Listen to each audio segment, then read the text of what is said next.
In South Africa, a public inquiry is opened in Johannesburg into alleged corruption and misuse of state funds by former South African President Jacob Zuma.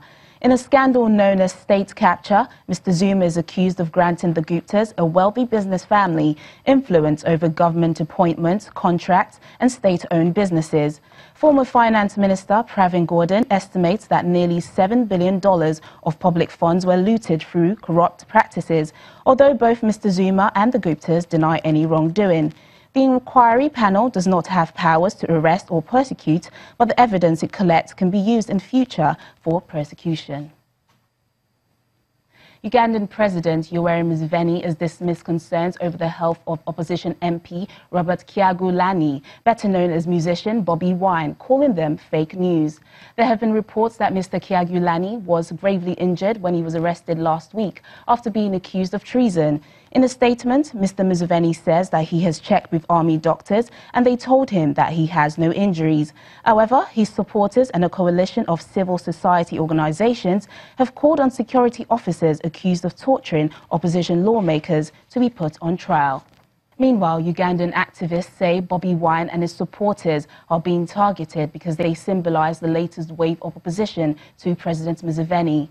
The MP has been a strong critic of the president's rule, and activists say his arrest and torture and court appearance is a political move to silence him. Roswell Kagmeyer, a blogger and activist, say he is a major threat to the president because he resonates with the youths.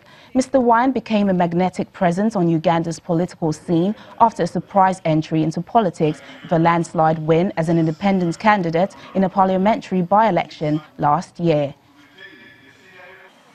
Bobi Wine encompasses a threat that Museveni faces. And the threat is real, and the threat is not Bobi Wine as an individual. The threat is the fact that the demographic dividend in Uganda is not in favor of Museveni. Young people are not going to vote Museveni whatsoever. He has to use violence if he has to keep in power. And we know he wants to stay in power. The difference is that Bobi Wine comes from a different perspective.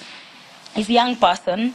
He has not been associated with this government. He has no history with this government. He's an ordinary. When we see him, we see our story.